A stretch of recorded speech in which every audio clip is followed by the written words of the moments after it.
ketika ada penolakan wisata halal di Labuhan Bajo, itu Manggarai Barat seingat saya mayoritas Katolik. Kemudian ada penolakan wisata halal di Tanah Toraja, mayoritas Protestan, hampir 90 sekian persen. Tetapi ternyata itu tidak ada kaitannya dengan afiliasi politik. Ketika Pilpres kemarin, pasangan Jokowi Ma'ruf menang telak di Manggarai Barat, tetapi yang menang di Tanah Toraja Prabowo. Jadi jangan terus kemudian dibacanya kesana gitu kan, karena data menunjukkan tidak, sama sekali tidak ada urusannya. Ini soal bahwa kita ini harus berlatih mengembangkan kepekaan sosial kita dengan masyarakat yang makin lama makin beragam, supaya kita bisa bergandengan tangan sebagai bangsa Indonesia. Masa negara lain sudah memikirkan soal teknologi 6G, kita ini masih bingung sate kelopo ini boleh dimakan apa enggak? Kan itu sudah jelas gitu. Apa-apa yang sudah jelas tidak usah lagi negara masuk, karena kalau negara masuk nanti menyebabkan muncul biaya. Dan jangan dipikir biaya sertifikasi halal murah. Bagaimana pula nanti dengan UMKM kalau dia harus menyiapkan itu? Bagaimana dengan pasar basah? Dan seterusnya. Nah, ini jangan sampai kita ini membiarkan para pemimpin kita tanpa mereka sadari melakukan segregasi sosial itu dan merepotkan masyarakat yang sebetulnya sudah pandai memilah. Teman-teman, saya rasa sejak kecil ya, saya di Surabaya, saya dulu SMP Negeri 2 Surabaya. Teman-teman saya di sana, kalau orang yang dari Kapasan Dalam itu orang Tionghoa semua. Nanti sebelahnya itu Madura. Teman-teman saya yang dari Ampel itu Arab banyak misalnya itu. Nanti yang arek Bubutan dan sebagainya itu kan arek Surabaya. Kumpul di sana, gak masalah.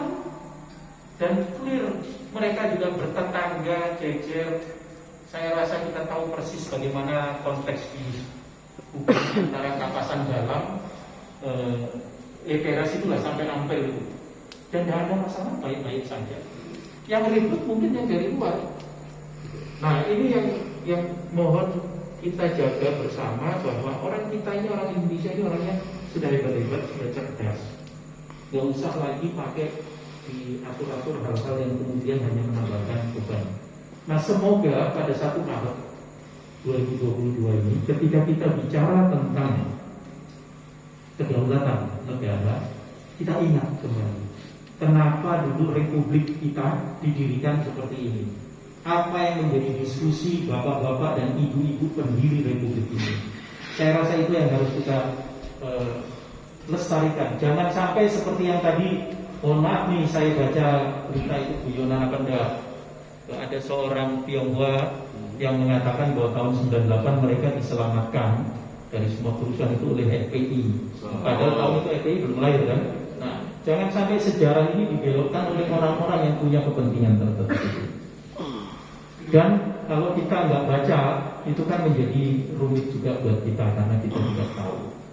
Arek Surabaya sejak dulu, kalau kita bicara Arek Surabaya adalah orang yang sangat terbuka. Buat Arek Surabaya biasa kita dikebuk terus ngomong, sepurane lepas kontrol. Habis itu makan bakso bareng, rujak bareng. Itu biasa, terbuka, nggak ada dendam. Kurang Pak, kurang 1. Apa itu? Besok.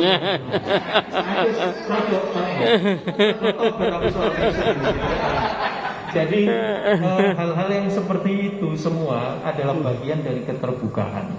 Jangan sampai kemudian kita mengurangi apa yang sudah istimewa dari bangsa kita ini. Itu kira-kira yang bisa saya sampaikan. Mas Tetet, mohon maaf kalau ada hal yang kurang. Dan kalau ada diskusi-diskusi, saya juga dengan senang hati untuk bisa berdiskusi dengan teman-teman. Sebelah saya ini sebetulnya ada yang lebih senior, namanya Pak. Langsung ya? Langsung Pak Gatot. Saya ini siap. Loh, Pak Gatot toh? Pak. Kapasitas saya ini jauh. Ini kan menjelang profesor. Seperti masanya ada. kalau ngomong kedaulatan bangsa, ini kan menyangkut juga untuk kelanjutannya itu adalah yang mempertahankan itu adalah generasi muda. Ini yang saya selalu risaukan tentang pendidikan generasi muda sekarang, yang seakan-akan lepas kontrol. Dan ini harus menjadi perhatian khusus kita semuanya untuk keberlanjutan kita sebagai bangsa yang besar. Sangat merisaukan, dan tidak banyak yang mengenal itu dari 1 Maret itu apa. Saya yakin anak muda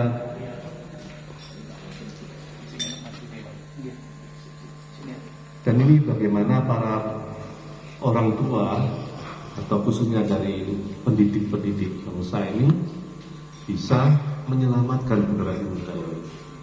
Karena penyelamatan mereka juga menyelamatkan bangsa ini.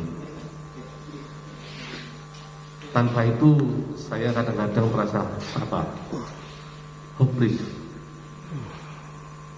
Karena latar belakang saya bukan pendidik ya. Kalau pendidik, seorang pendidik mungkin nggak akan putus asa. Dan upaya-upaya pemerintah untuk melaksanakan pendidikan moral, pendidikan karakter, mendapatkan hambatan-hambatan apa yang disinggung oleh Mas Roni tadi, itu tentang identitas, politik identitas. Saya selalu mengatakan kita ini bangsa yang sedang mabuk agama. Kalau kata Mas Roni kan imanan, ya, dia utamakan semua. Kita ini dari dulu ya bangsa yang beriman. Mana nih nggak beriman? Tapi keimanan kita ini terganggu jadinya dengan wacana-wacana yang sekarang sedang berkembang itu luar biasa. Dan mereka mendapatkan satu lahan untuk berkembang. Ini tidak terkendali. Ya ini yang harus kita lawan. Kita benahi bagaimana mendorong pemerintah supaya bertindak tegas. Nah sekarang dengan medsos yang sekarang luar biasa kurang ajarnya itu oke-oke aja itu berjalan. Betul ya Pak, 10.000 selesai. Ya.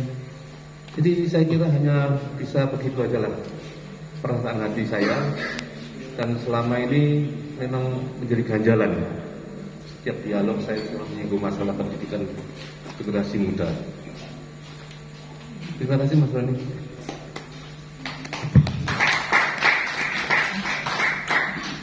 Monggo. Karena generasi muda yang disebut-sebut berarti sekarang silakan ini dari Erlangga ini.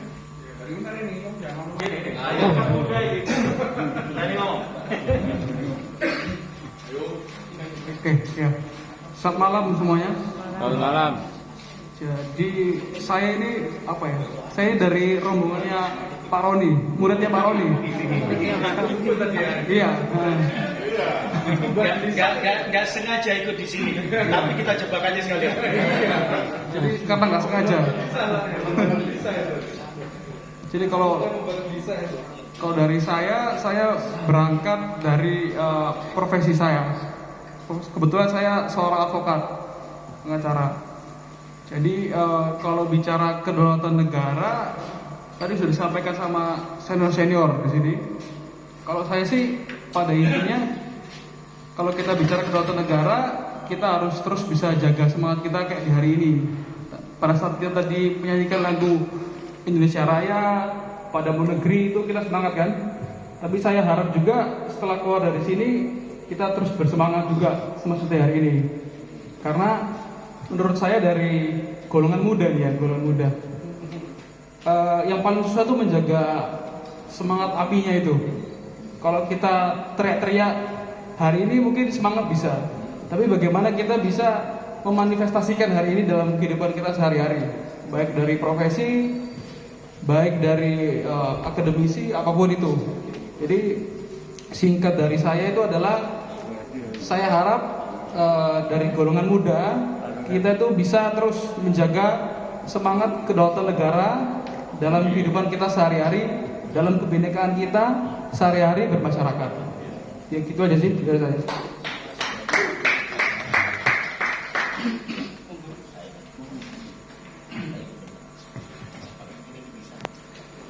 Terima kasih. Ada tambahan dari temannya? Atau nah ini ada ibu-ibu. Jadi WKRI. Suara ibu-ibu ini penting ya. Terima kasih. Saya beruntung sekali malam hari ini bisa berada di sini bersama teman-teman. Saya langsung saja yang menjadi keprihatinan kami kembali kepada bagaimana anak-anak kita rasa nasionalismenya itu yang harusnya ditingkatkan melalui apa? Melalui pendidikan. Bagaimana pemerintah kembali mengadakan upacara seperti itu atau seperti dulu P4. Jadi mereka kurang, saya rasa kurang banget untuk yang anak-anak yang masih di sekolah, bagaimana mereka bisa tahu sejarah bangsa. Kalau kita sekarang ini harus menegakkan NKRI. Kemarin saya hadir di Gerahadi, kebetulan ini saya juga curhat saja. Saya hadir di Gerahadi, di situ ada pelantikan pengurus BKOW bersama 7 organisasi wanita. Nah, di situ saya kebetulan bersama dengan seorang ibu dari kumpulan nasionalisme juga. Jadi sama-sama. Lalu mereka bisa menghadirkan anak-anak yatim piatu. Lalu ibu bilang begini, ini saya yang nggak setuju. Anak yatim piatu kan bukan dari Muslim. Harusnya jangan diambil dari Muslim semua. Kalau kita mau menegakkan nasionalisme, otomatis ASN-nya pemerintah ini kan harus yang betul-betul mempelopori seperti itu. Iya kan?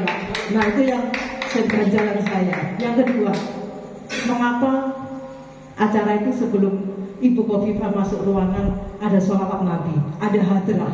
Nah ini kan kembali lagi menunjukkan sesuatu yang aneh lagi gitu. Ini sifatnya kenegaraan seperti itu. Jadi yang menjadi ganjalan saya waktu itu bersama Ibu Sugiharti itu dari nasionalisme juga, ini yang saya kurang setuju. Bagaimana suara kita, bagaimana saya seperti aparat negara itu bisa mengawali untuk nasionalisme ini semakin ditonjolkan. Karena penyusup-penyusup ini sudah banyak gitu yang mau merongrong ini seperti itu. Itu yang menjadi keprihatinan saya. Mudah-mudahan bisa teratasi begitu Bapak dengan berbagai macam elemen-elemen bangsa yang lain. Terima kasih. Supaya anget. Betul. Nah, Ibu pemberani ngomong seperti itu. Jarang-jarang loh Bu.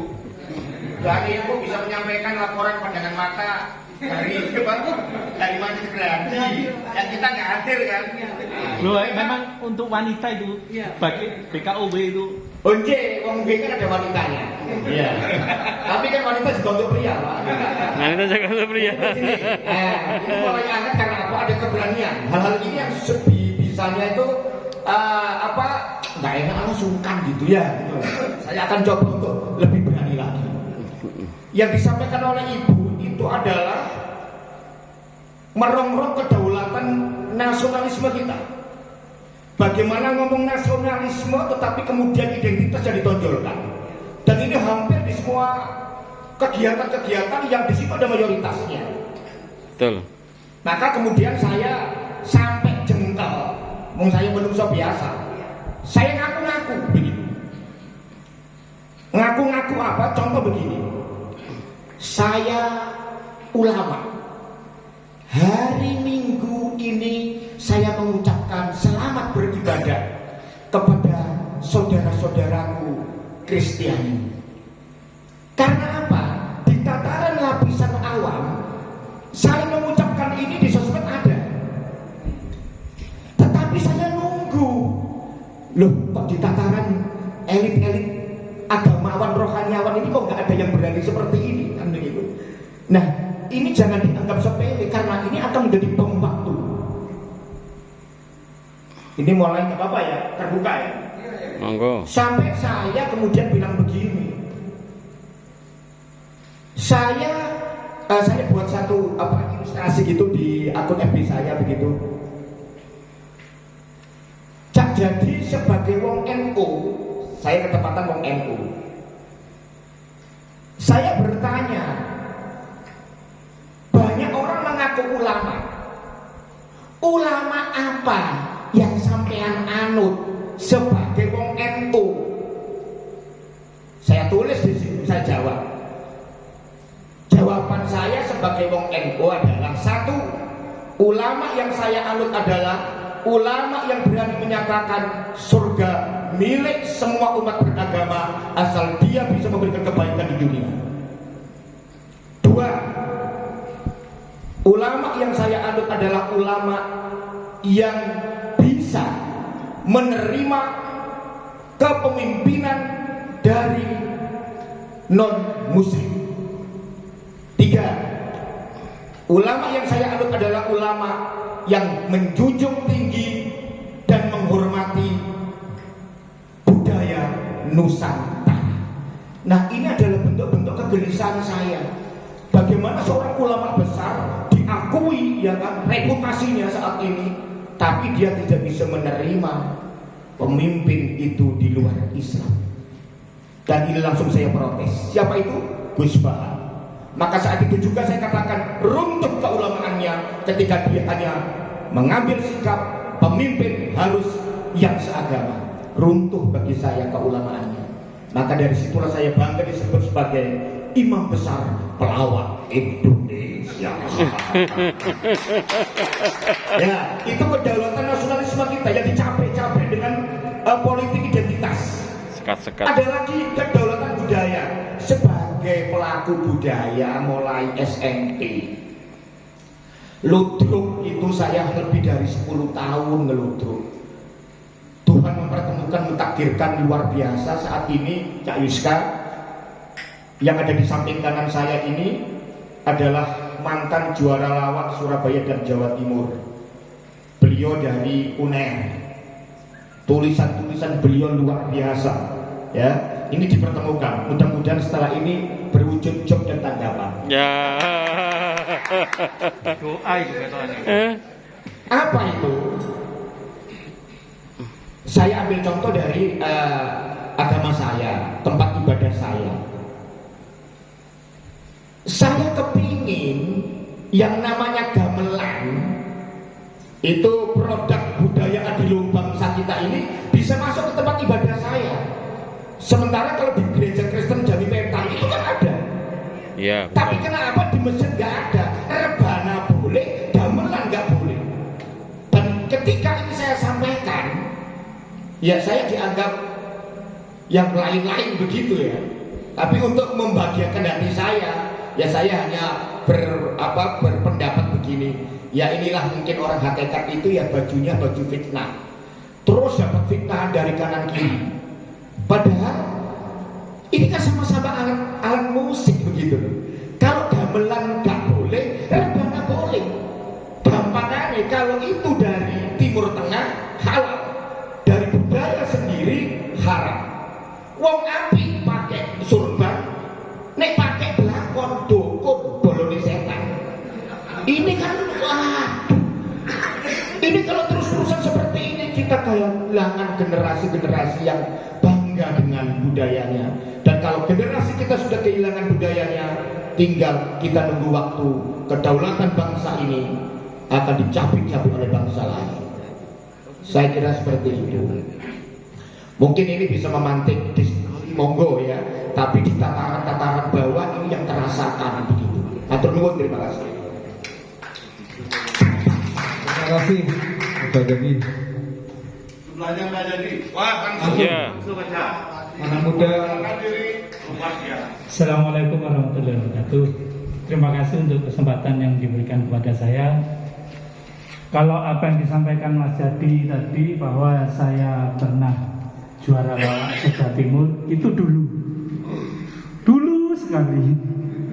Dan waktu itu saya masih muridnya Mas Jadi.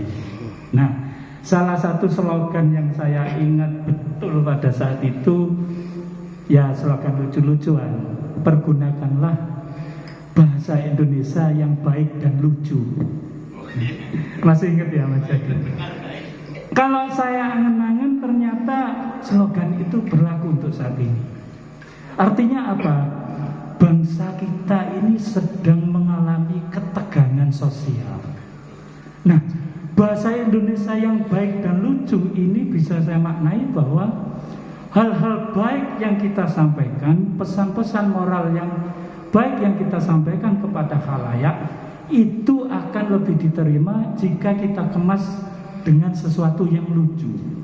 Lucu bukan berarti cengengesan, tapi bisa berarti dengan kemasan yang ringan, guyon, seperti yang mungkin guru bangsa kita lakukan, yaitu Gus Dur.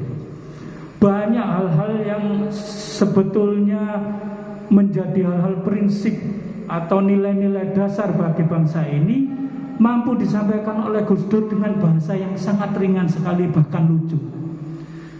Terbukti sekarang isu Toa. Isu Toa ini luar biasa, padahal isu ringan sebetulnya, tapi dampaknya bisa memecah belah bangsa ini. Kalau kita masih ingat guyonannya Gus Dur dulu, bahwa umat Islam itu justru yang paling jauh dengan Tuhannya, karena ketika harus memanggil Tuhan harus pakai pengeras suara. Itu kan sebenarnya sebuah kritik, otokritik dan satir bahwa sudah ada aba-aba dari Gus Dur sejak lama bahwa ini akan jadi pemicu konflik sosial dan bom waktu bagi masyarakat kita. Nah, kemarin saya itu membaca sebuah status ringan tapi menurut saya cukup ini ya, bisa jadi renungan kita, yang mengutip kata-katanya Bung Karno bahwa perjuangan saya lebih mudah karena melawan penjajah, tapi perjuangan kalian akan lebih sulit karena melawan Toa. Itu terbukti. Hanya wacana Toa, masyarakat kita sudah ada yang mengharamkan menteri agama. Bahkan mohon maaf, ada yang mengancam akan membunuh menteri agama. Ini artinya apa? Bangsa kita saat ini sudah kehilangan identitas diri, sudah kehilangan nilai-nilai moral, sudah kehilangan nilai-nilai luhur yang ditanamkan oleh pendahulu-pendahulu kita, nenek moyang kita yang dulunya kita dikenal sebagai bangsa paling beradab dan paling ramah. Luar biasa, hanya isu Toa. Bayangkan misalnya dengan isu yang lebih berbobot lain. Ya nun sewu, tadi sempat dibahas wacana pemimpin nasional yang muncul dari kalangan minoritas misalnya. Seperti apa dampaknya? Ini sangat luar biasa. Saya bisa membayangkan nantinya seperti apa. Nah, kenapa hal ini bisa muncul? Bisa subur. Jujur saja kita harus mengakui bahwa kita kehilangan kecolongan satu generasi. Satu generasi, saya nggak mau menjelekkan rezim siapa, yang jelas sebelum rezim Jokowi ini kelompok radikal ini tumbuh sangat subur, terkesan ada pembiaran, dan celakanya lagi mampu merekrut kaum milenial. Ini bahaya. Buktinya apa? Sampai pernah ada organisasi terlarang HTI yang bisa mendeklarasikan diri membuat hajat besar di Senayan, di Gelora Bung Karno, dan ditayangkan oleh TV nasional. Ini tamparan berat. Dan apa? Bom waktunya meledak ketika Pak Jokowi menjadi presiden. Nah, kalau ditarik lagi ke belakang, kenapa mereka yang sebenarnya kecil ini, kalau dihitung ya, kalau dihitung secara persentase populasi penduduk Indonesia, ya mungkin kisaran hanya 1%. Kenapa efeknya bisa luar biasa, mampu menghipnotis, mampu mempengaruhi alam pikiran masyarakat? Satu, karena mereka diberikan panggung. Karena mereka diberikan panggung, salah satunya adalah panggung di medsos. Ingat, saat ini kalau kita bertanya pada diri kita sendiri, berapa lama sih waktu kita nonton TV? Daripada melihat HP, daripada update berita-berita di medsos, saya yakin lebih banyak update berita-berita di medsos. Artinya apa? Era sudah berubah. Jadi komunikasi, masa media komunikasi, bagaimana membentuk persepsi publik yang kemudian menjadi perilaku publik, ini peran besarnya ada di media sosial. Dan kalau kita bicara ini peran siapa untuk membendung anasir-anasir perongrong bangsa ini, medsos ini sebenarnya domainnya para generasi milenial. Nah, ini PR kita. Termasuk, mohon maaf, hari ini yang saya lihat di acara ini lebih didominasi oleh angkatan senior. Nah, ini seharusnya kan coba kita pikirkan ke depannya, kita rangkul kalangan milenial bahwa ini loh PR bangsa yang kita pikul bersama. Ini loh tongkat estafet dari kami kaum senior. Saya nggak mau bilang tua ya, nggak enak. Kaum senior yang harus kalian emban nantinya. Mereka harus kita undang, mereka harus kita libatkan, mereka harus kita berikan panggung. Ini PR kita saat ini. Karena apa? Mereka yang pegang kendali media sosial, mereka yang lebih banyak menjangkau kaum milenial. Kalau ditarik lagi ke belakang, kenapa sih kelompok anasir-anasir perongrong ini berkumpul di ibu kota yang jumlahnya cuma 1%? Ya memang itu cara mereka. Caranya gimana? Mereka mengepung ibu kota. Ketika mengepung ibu kota, ingat ibu kota adalah etalase negara. Semua yang terjadi di ibu kota, ketika mereka melakukan kudeta dan membongkar sistem kenegaraan kita, itu seolah-olah menjadi kehendak rakyat, padahal mereka cuma 1%. Nah, ini bahaya. Makanya keputusan presiden ketika memindahkan ibu kota, saya memang sangat setuju, karena ini sudah kritis. Mereka sudah mengepung ibu kota.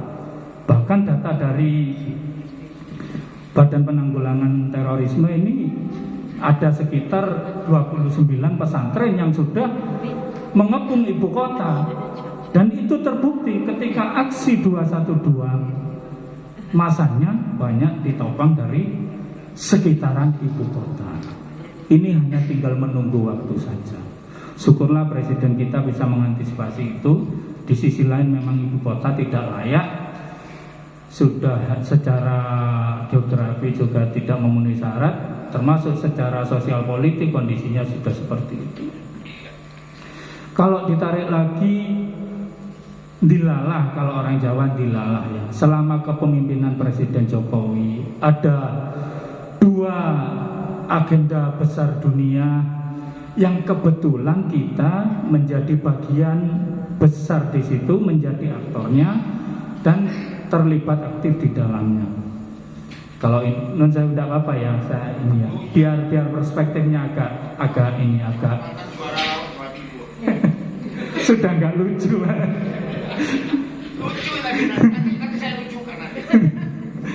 Jadi tahun 2015 ada perjanjian yang ditandatangani di Paris, yaitu perjanjian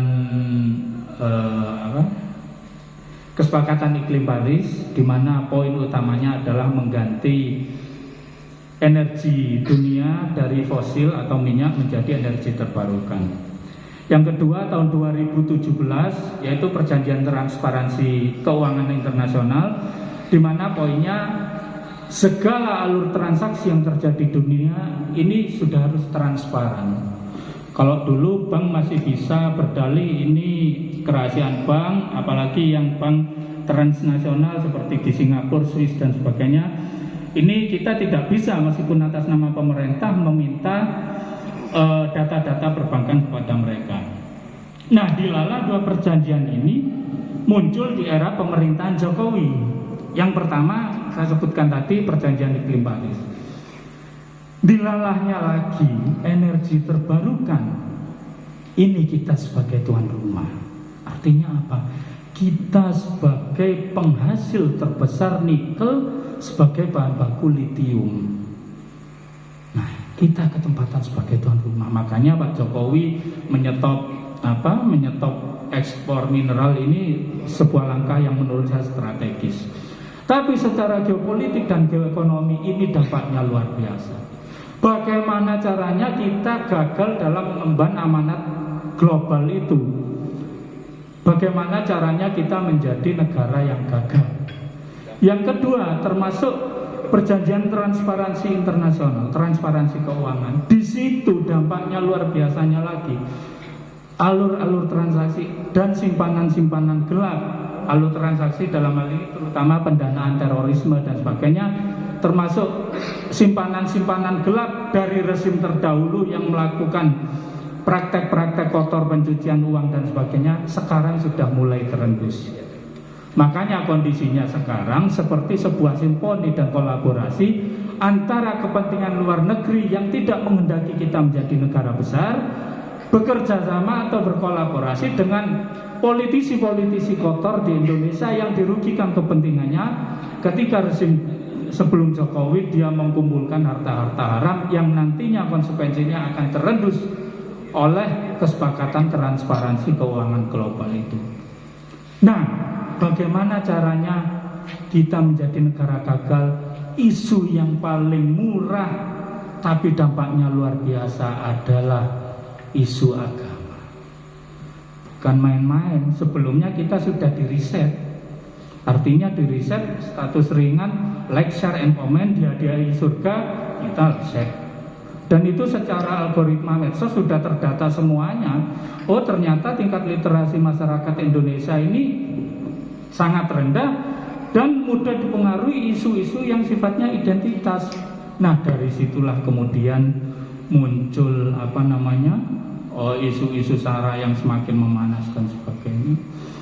Kembali lagi, ini menjadi tugas kita bersama, khususnya kaum milenial, anak-anak muda. Bagaimana tongkat estafet kami ini bisa ke tangan jenengan semuanya untuk meyakinkan generasi-generasi jenengan, termasuk depannya, bahwa PR untuk bangsa ini masih besar tantangannya ke depannya. Mudah-mudahan kita bisa mengembannya dan semoga Tuhan tetap melindungi negeri ini. Amin. Dan Amin. meridhoi kita menjadi bangsa yang besar yang diperhitungkan dan menjadi kiblat, salah satu kiblat ekonomi dan energi di dunia. Amin. Amin. Merdeka! Merdeka! Terima kasih. Assalamualaikum warahmatullahi wabarakatuh. Nah, yang kepingin konten-konten yang tadi disampaikan oleh Cak Fadil ini terus bisa jenengan nikmati, kami mohon doanya. Mungkin malam hari ini Tuhan kasih berkah. Saya tadi udah ngomong-ngomong, kalau kepingin kelanjutan dari apa yang beliau sampaikan, nanti ada di channel YouTube AMTV, Aula Media TV, punyaan NU. Insya Allah namanya kami beri nama orientasi, obrolan ringan NU tapi berisi. Seperti itu. golek tanggapan. Satu lagi, kalau mau melihat tulisan-tulisannya sudah ada di Facebook, namanya Fadli Abu Zayan. Betul ya? Sayangnya saya privat untuk pertemanan. Cuman lumayan kontennya, kadang-kadang ada selilitnya. Sambungan langsung internasional. Monggo diikuti. Gus Durian.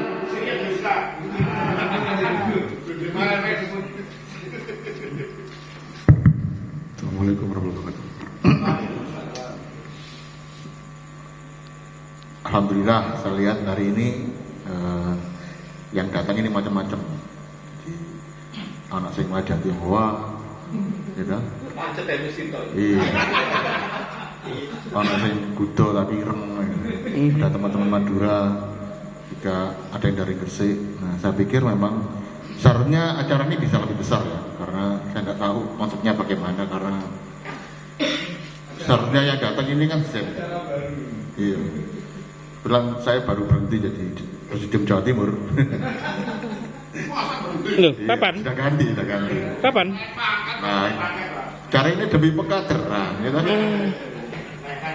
Sama seperti yang disampaikan bahwa proses perjalanan bangsa ini kan sudah jauh sekali ya. Ya, sebenarnya kita ini melampaui banyak hal yang seharusnya tidak perlu diulang-ulang. Tapi parahnya kita selalu mengulang-ulang. Nah, artinya kemudian ya ada yang tampak seperti masalah, tapi sebenarnya itu masalah yang dibuat-buat, atau juga yang masalah yang benar-benar masalah. Nah, karena berkaitan dengan itu, maka generasi muda itu menjadi hal penting yang harus kita menjadi prioritaskan. Bagaimana bangsa ini ke depan berjalan. Saya tahu di Gus Dur sendiri sampai hari ini memang fokus di anak-anak muda. Banyak sekali anak muda. Ada di 150 kota dan 6 negara. Gus Dur itu. Juga ada teman Rumah Bhinneka juga sudah mulai bikin dengan gerakan anak mudanya dengan Rumah Bhinneka Muda ya. Ini salah satu produknya. Dan saya pikir setiap masalah tentu setiap wilayah tentu punya masalah kesulitan sendiri ketika kita kumpul-kumpul seperti ini. Kalau kita kumpul-kumpul seperti ini di Madura sulit. Jadi ya seperti yang Gus Dur alami sendiri. Jadi mulai Gus Dur itu di Madura agak susah. Kita mau langsung ngomong tentang toleransi keras-keras itu nggak bisa, kita terancam nyawa kita.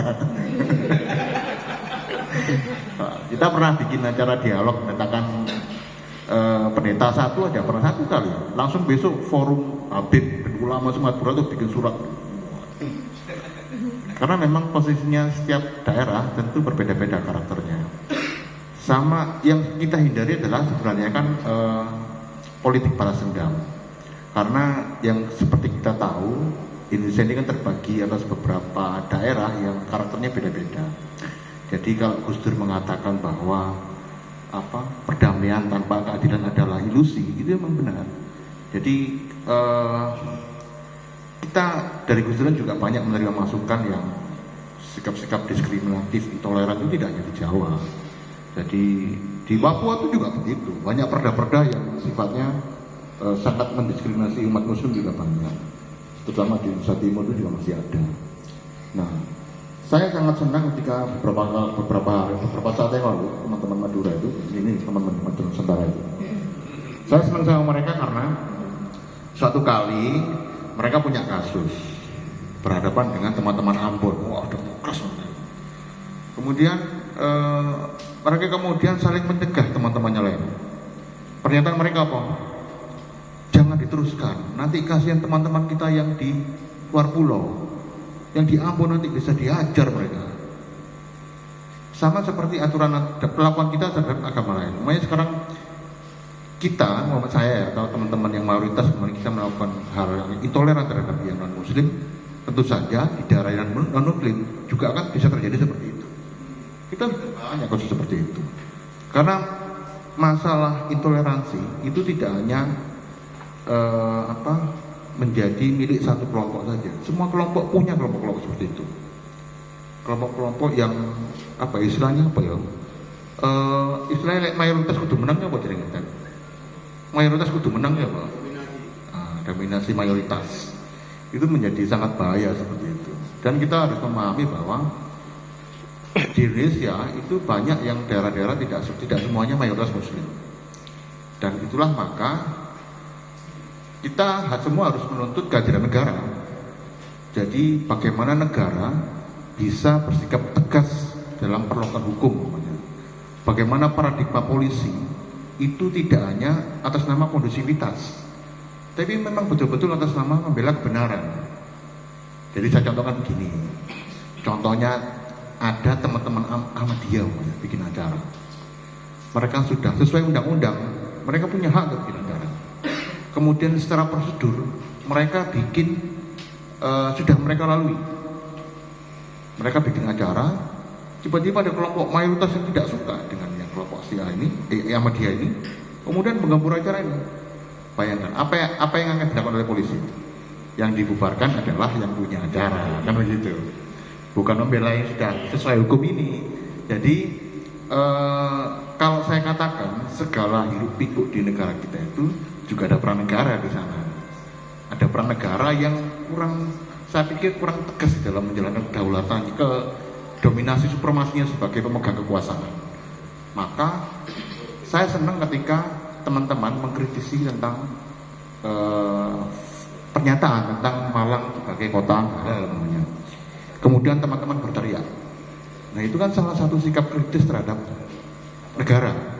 Saya tidak hanya bicara tentang wali kota Malang atau provinsi Jawa Timur, tapi negara secara keseluruhan, bahwa ada hal-hal seperti ini di negara kita. Negara harus hadir. Dan saya pikir kita sebagai rakyat itu kan punya hak kultural untuk menyuarakan ini. Jadi saya contohkan begini, perbedaan itu kan hal yang wajar saya pikir. Kita boleh tidak suka, namanya yang Muslim merasa bahwa sajen itu gak bener, sajen itu gak cocok, itu musyrik gitu. Itu sah-sah saja orang punya seperti itu. Tetapi ketika Anda sudah bertindak, nah itu yang jadi salah. Ya, berarti kan Anda memaksakan apa yang saya yakini itu kepada orang punya keyakinan yang berbeda. Jadi saya cuma ingin mengingatkan saja bahwa negara kita ini adalah negara beragama, bukan negara agama.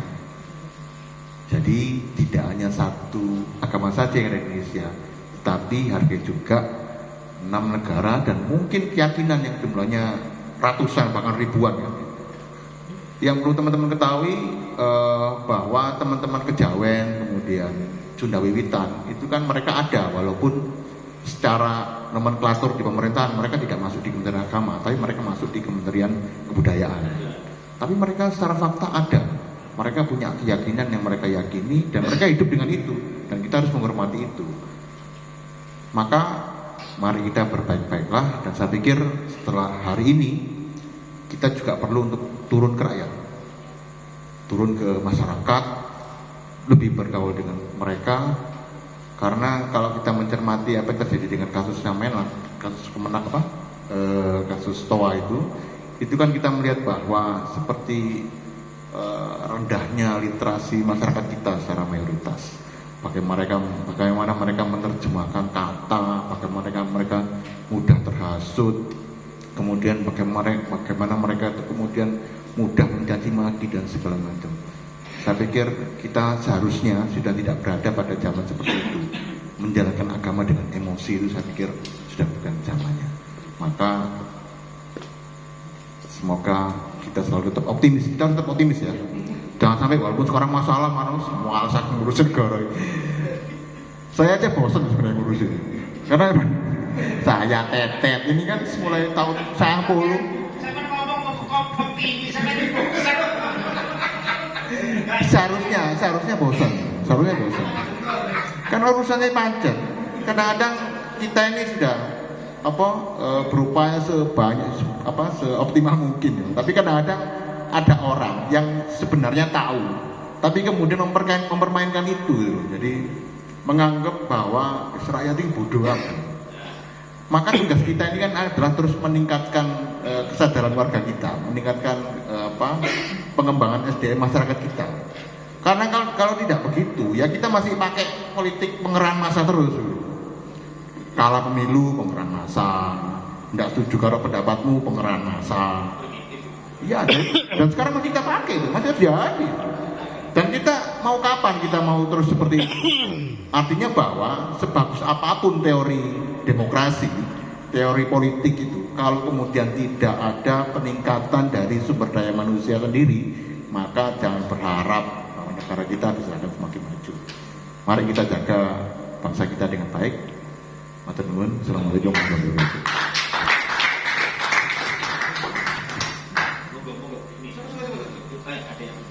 Silakan. Assalamualaikum warahmatullahi wabarakatuh.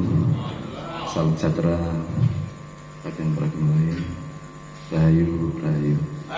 Saya nunggu rahayu kok gak ada ya. Mau tanya coba rahayu. Matur suwun. Jenenge sinten namine? Saya perkenalkan, nama saya Imron dari Mojokerto. Kebetulan kalau tanya latar belakang saya juga bingung, ini latar belakangnya apa, profesi juga nggak jelas, latar belakang nggak jelas, akademisi juga nggak jelas.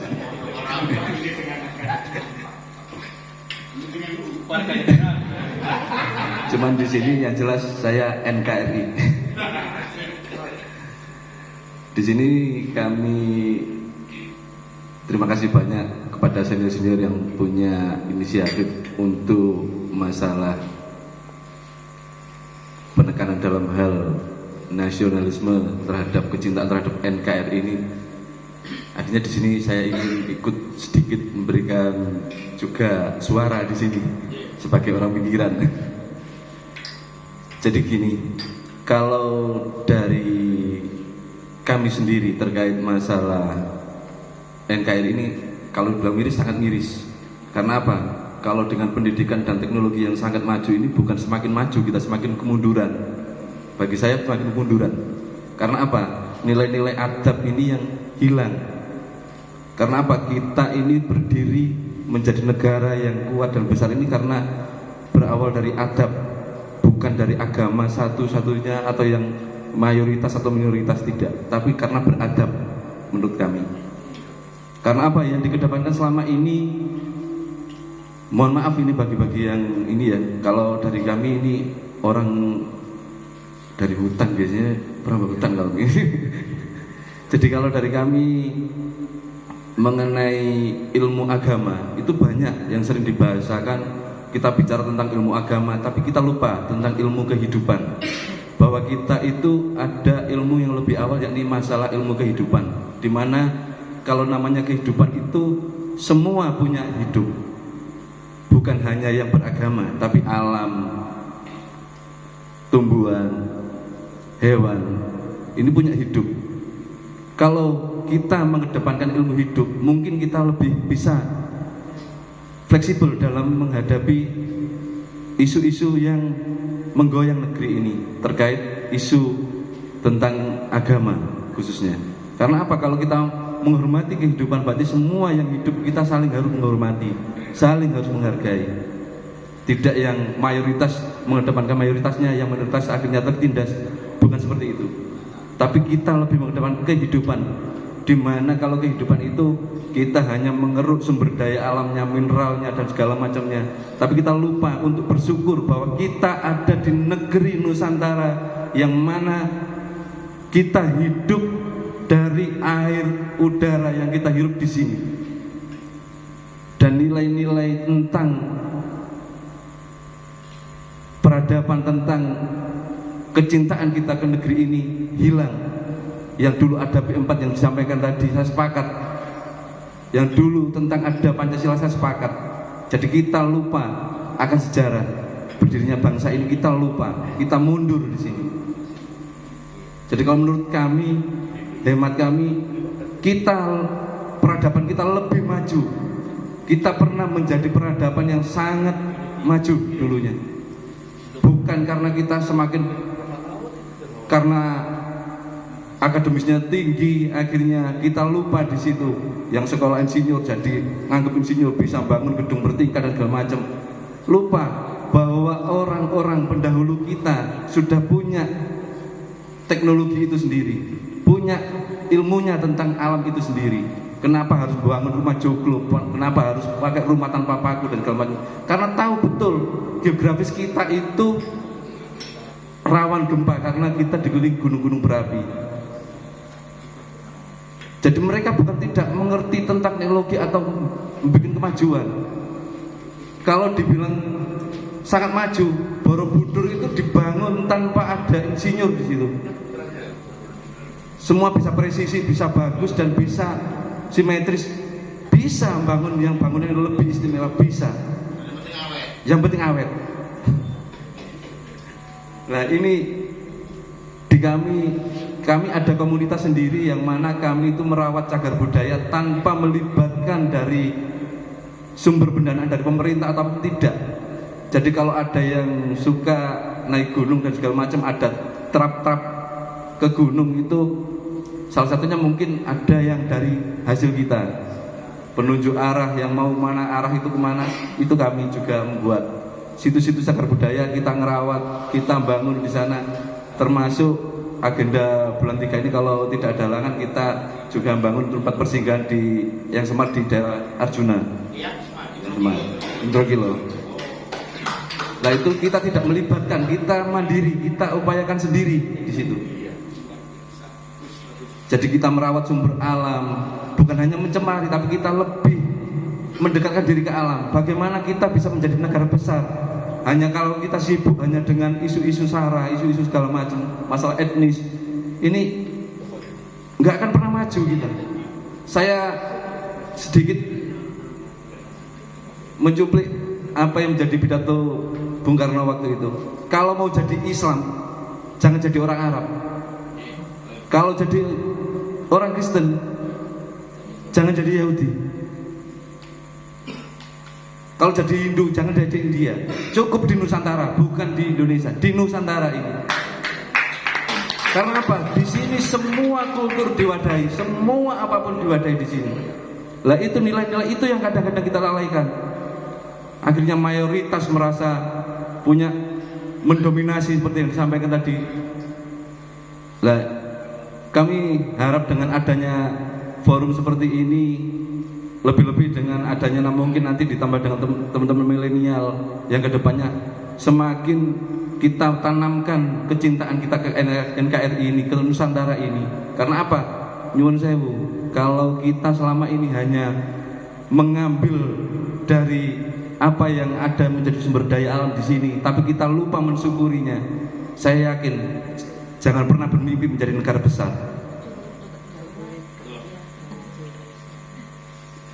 Karena apa? Alam sendiri juga sudah memberikan anugerahnya. Tuhan juga sudah memberikan anugerahnya ke kita.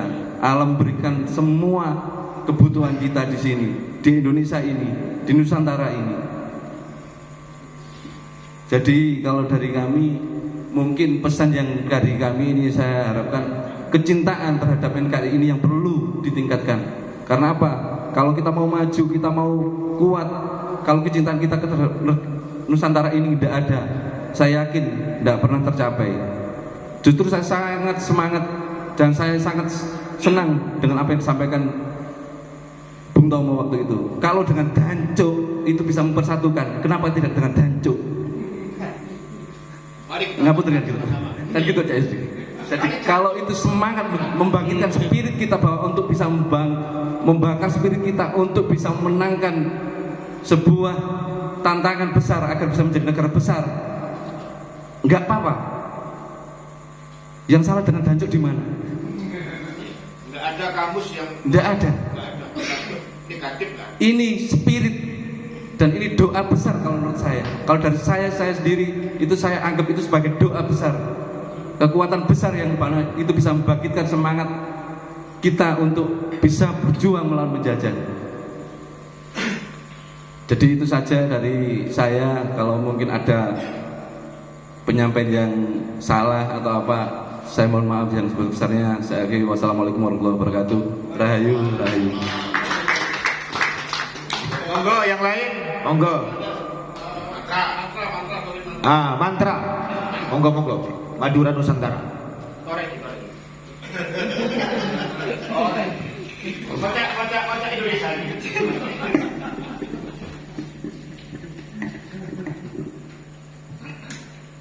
Assalamualaikum warahmatullahi wabarakatuh. Salam, Om Swastiastu, Namo Buddhaya, salam kebajikan.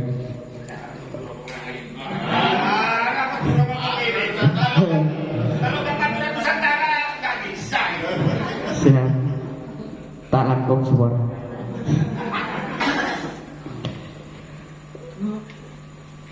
Kami dari Madura, Nusantara, ya, dari teman-teman, kami sangat bangga, sangat berterima kasih sudah hadir di tempat yang luar biasa ini, berhadapan orang-orang yang besar ini. Mungkin bicara tentang kedaulatan bangsa, kita sebagai bangsa Indonesia perlu dan harus menjaga negara yang kita cintai ini. Sekedar masukan dari Madura sendiri, kami sebagai warga Madura itu sangat miris sekali tentang isu-isu yang sekarang sangat sensitif sekali bagi orang Madura. Maka dari itu Madura Nusantara akan hadir untuk Nusantara dan akan membawa Madura, insya Allah orang milenial insya Allah akan kita angkat untuk kebinekaan untuk bangsa kita ini, seperti itu. Jadi mohon izin buat senior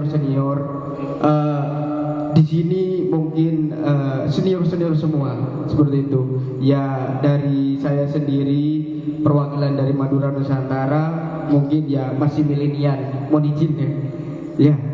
Perlu kalau dari saya sendiri ngasih masukan bahwasanya perlu sering adakan ngopi kebinekaan dan harus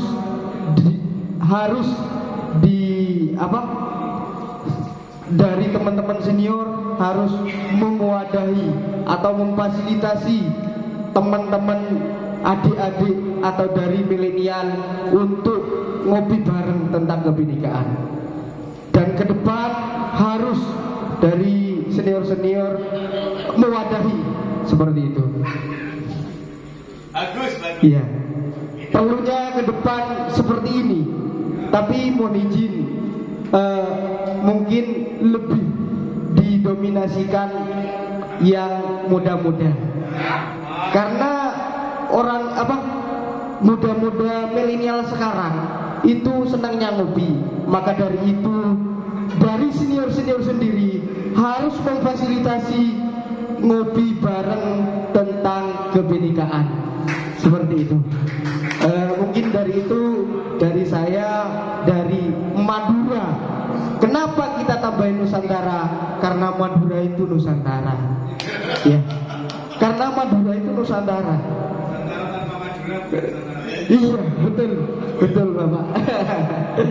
Oke. Madura, mari Nusantara. Iya. Mungkin semangat penutup tentang NKRI kita harus semboyankan. NKRI Pancasila Jaya, Nusantara milik kita. Dan sekian dari saya. Wabillahi taufiq wal hidayah. Wassalamualaikum warahmatullahi wabarakatuh. Hidup Nusantara. Walupi. Mana mau?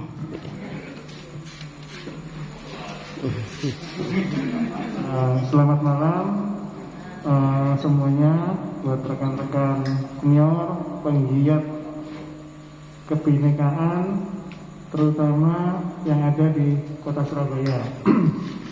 Kami dari Walubi juga menyikapi situasi yang ada sekarang ini seperti isu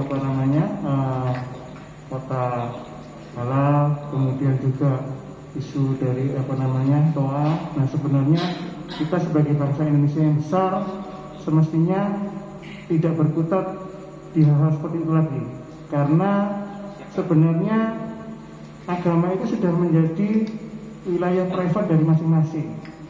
Kita tidak perlu mencampuri urusan yang merupakan privasi dari masing-masing orang, karena sekarang zamannya sudah adalah zaman teknologi, di mana kita lihat dari masing-masing negara di luar mereka sudah berlomba-lomba mengembangkan teknologi, bagaimana mereka berpikir supaya manusia ini kedepannya bisa bertambah kecerdasannya, bisa meraih impian yang dulu kelihatannya mustahil. Jadi seperti tidak terbayangkan zaman dahulu kita bisa naik pesawat, terus manusia juga bisa mendarat ke bulan. Jadi semestinya ayo kita bersama-sama bergandeng tangan, kita membesarkan negara ini kita melakukan edukasi terutama kepada generasi milenial bahwa negara Indonesia semestinya akan jauh lebih besar ketika kita tidak berkutat dengan masalah-masalah yang sepele ini. Jadi kita harus bergandengan tangan karena negara Indonesia mempunyai semboyan yang sudah dikenal dari zaman Empu Tantular, yaitu Bhinneka Tunggal Ika, di mana terdapat banyak keragaman, di mana bangsa-bangsa lain juga mengakui keberagaman, kemudian persatuan dan kesatuan yang ada di Indonesia. Dan marilah hal itu tetap terus kita jaga karena seperti yang kita tahu, dengan adanya Pancasila itulah yang bisa mempersatukan negara Indonesia ini. Terima kasih.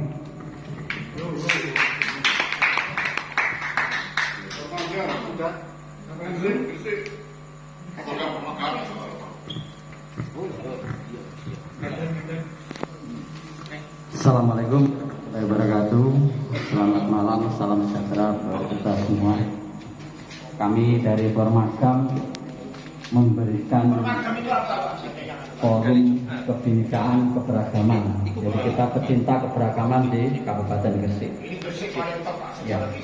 Kalau kita tadi membicarakan masalah kedaulatan, intoleransi, justru kami memberikan semangat bahwa toleransi keberagaman di Gresik, di Formakam masih ada. Jadi jangan berkecil hati. Ini sebagai bukti-bukti bahwa tadi yang Bapak sampaikan, kenapa gamelan tidak bisa masuk ke masjid di Gresik, gamelan Balai Ganjur itu bisa masuk ke pondok pesantren. Itu ada kemarin di YouTube juga ada di pondok Alat Lilin Gresik. Juga bisa masuk di peringatan gereja. Juga bisa masuk kemarin di acara-acara di kabupaten di Gus Durian. Bisa juga ada di sana. Itu jadi semangat kebinekaan ataupun semangat kedaulatan ini jangan berkecil hati, masih ada dan hanya perlu meningkatkan untuk ke depan supaya yang dikatakan bapak-bapak dan mas-mas tadi milenial yang perlu disampaikan. Itu yang pertama. Yang kedua, kami juga menyampaikan bahwa toleransi masih ada. Kebetulan saya sebagai pelaku juga di perumahan kami, ini cerita tapi nyata, ada warga non-muslim, saya sebut aja Kristiani, meninggal. Dia punya KTP Gresik. Dia tidak bisa dimakamkan di lokasi perumahan kami karena lokasi perumahan kami belum ada makam untuk non-muslim. Akhirnya apa? Ketika perangkatnya di bawah kita tidak mampu, kita sebagai pemakam fasilitasi kita telepon ke dewan. Dan dewan yang kita telepon pun dewan yang muslim. Itu kita komunikasi terus dan akhirnya apa? Kita memberikan penjelasan-penjelasan, akhirnya dibantu. Jadi warga yang non-muslim tadi akhirnya bisa dimakamkan dengan layak di pemakaman Kristiani yang ada di Gresik. Dan tidak hanya itu aja membawa berkah. Berkah dari itu kita tindak lanjuti ke dewan. Akhirnya developer dipanggil, dipaksa oleh dewan untuk membentuk makam di perumahan kami untuk non-muslim. Itu berkah. Jadi kedaulatan tidak berhenti tapi masih ada, hanya perlu tingkatkan saja. Cuma pesan-pesan kami yang disampaikan tadi milenial perlu, jangan hanya yang sepuh-sepuh saja. Jadi nanti kalau yang sepuh-sepuh saja sudah nanti pensiun, nah ini yang milenial nggak ada yang membimbing bagaimana. Jadi acara-acara semacam ini diketok keluarkan ke kaum-kaum yang milenial yang ada di masing-masing. Lain kali yang sepuh nggak usah datang tak? Iya. Merepoti ya. Ada Zoom Pak. Bisa di mana saja. Itu dari kami Formakam. Jangan berkecil hati.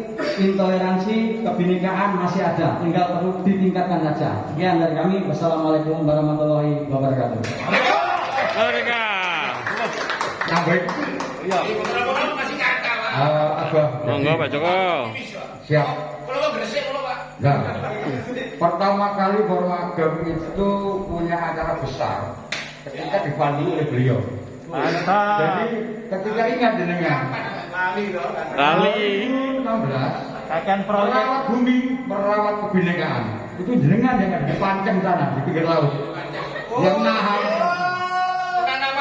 Ya, dan teman-teman WKRI ada di sana.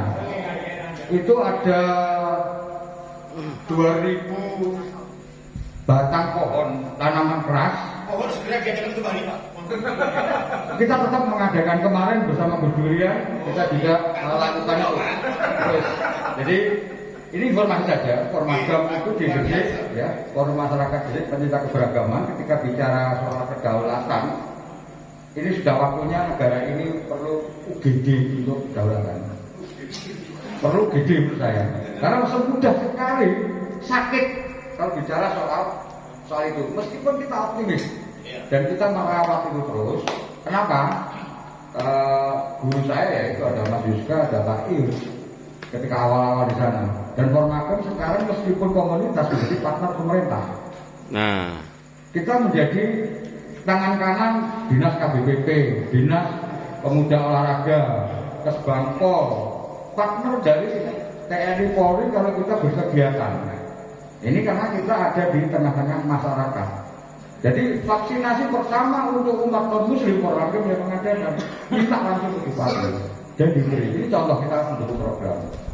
Dan perjumpaan, contoh besok ya, kalau mau hadir teman-teman Bhinneka monggo. Saya diundang khusus di acara Ogo-Ogo di Pulau Kertabumi. Ogo-Ogo, Bangsa Wetan, silakan. Kami akan hadir dan kami gandeng semua elemen masyarakat. Kan gitu ya. Lalu, dan pertama kali Formagam ada di sana, kelenteng itu saksinya Mas Yuska. Ada apa namanya? Imlek, terus berikutnya Cap Gomeh. Kita hadirkan lintas iman semuanya. Ada wakil bupati mau hadir. Nah ini kita dukung sepanjang itu. Meskipun di kalangan tertentu kita ya kasus seperti tadi. Bapak ini muslim tapi ngurusi jenazah Nasrani. Saya memakamkan yang ditolak 3 kali di sana. Itu tolak pasti datangnya ke Formagam. Terus urusanku terus galian kubur. Jadi pendito soko tak celek mau. Formagam pakai pendito soalnya nanggung. Tahu saya urusannya. Itu contoh. Agama apapun, termasuk penghayat. Majelis Luhur Penghayat Republik Indonesia kemarin kan dilantik presidium habis dia di kota itu terus di Gresik toh. Yang diundang di Formagam lemahnya. Disambati budaya mencopat. Kok hilang di Gresik? Betul kan Pak? Budaya mencopat. Ya, itu akan kita dorong. Saya lobby ke mall, lobby ke dinas. Cobaan lah. 1 menit kalau tampil. Kok enggak lah itu apa? Al-Ilyin itu tarian sama budayanya Hindu bisa masuk total. Kenapa enggak? Di Grace Mall tariannya Hindu ya bawa masuk ke sana. Nah ini tapi ya tantangannya enggak ringan. Aku ya dipisui.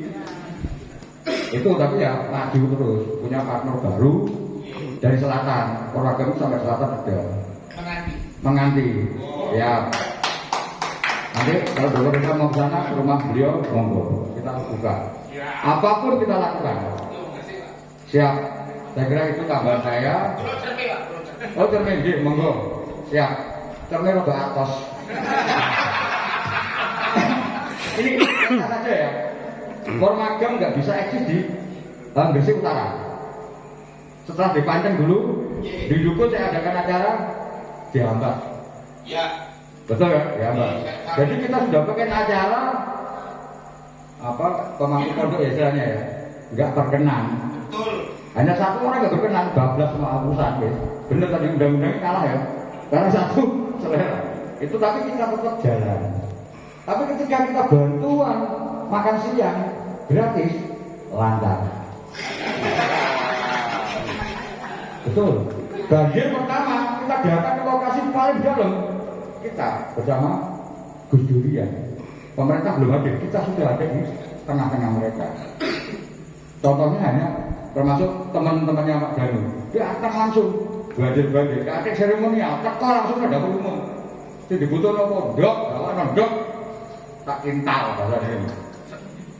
Terang-terang aja, dok kan perlu banget kan.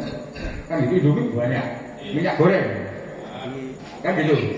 Saya kira itu tambahan dari saya. Saya kira terima kasih. Kurang lebihnya mohon maaf. Wassalamualaikum warahmatullahi wabarakatuh. Shalom. Om Swastiastu. Namo Buddhaya. Rahayu, rahayu, rahayu.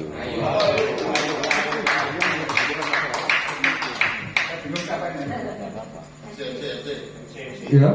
Oh iya. Baik, terima kasih. Masih ada lagi yang mau atau belum kebagian?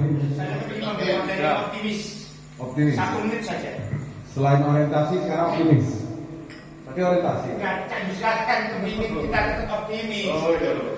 Nah, ini yang mungkin belum banyak diketahui supaya ini bisa menambah optimisme kita sebagai bangsa yang besar dan akan menjadi mercusuar dunia. Masing-masing agama itu punya kitab, dan kitabnya itu tercatat secara fisik ada. Dan ini yang kemudian sering menjadi masalah dalam tanda kutip. Keuntungan kita, alhamdulillah puji Tuhan, yang tidak banyak diketahui oleh banyak bangsa ini. Kita ini juga punya kitab teles. Mungkin ada yang pernah dengar istilah ini. Punya kitab teles. Itu saudara-saudara kita di Penghayat.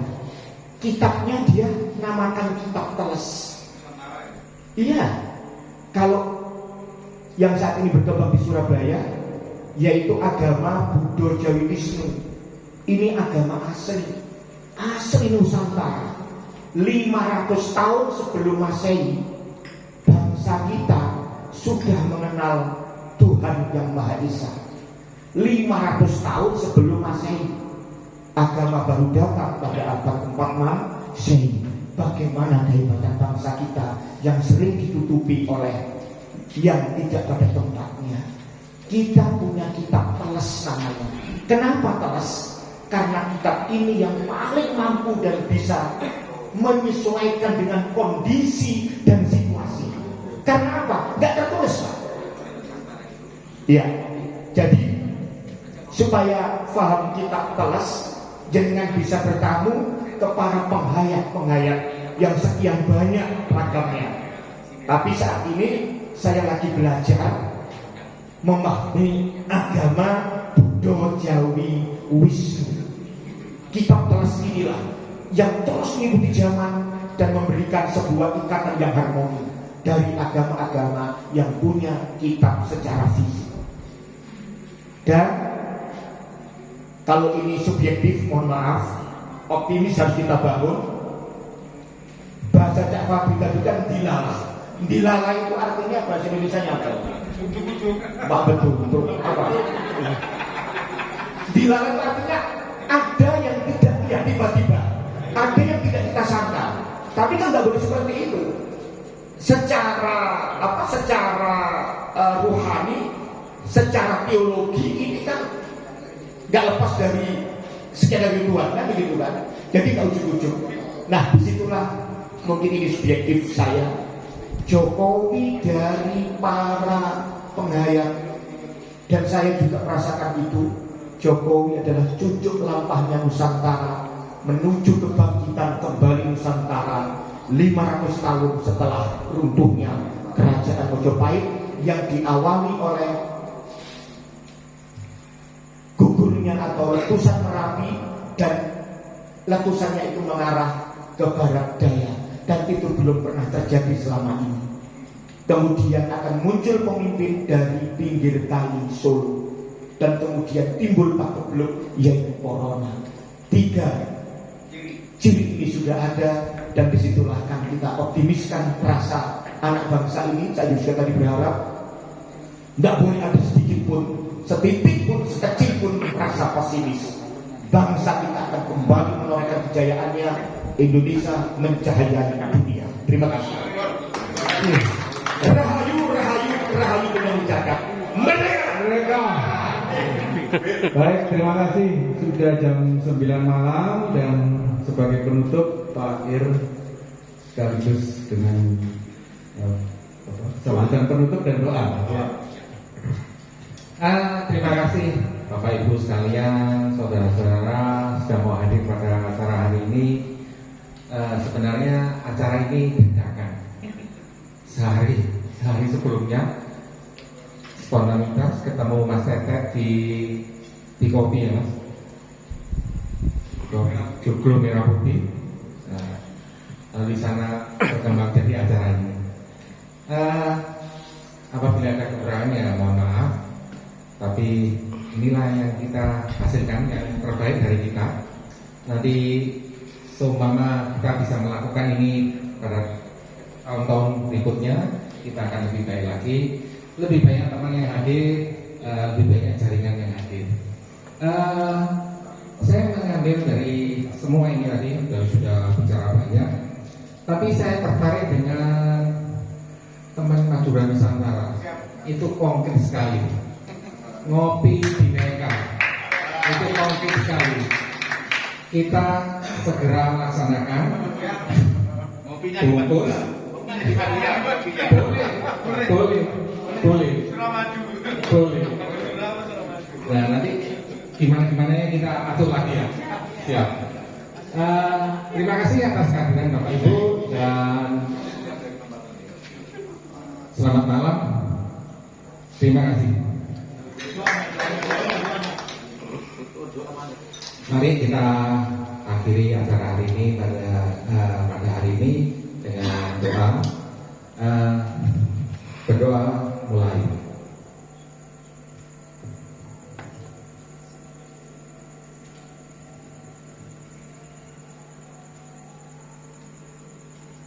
Selesai.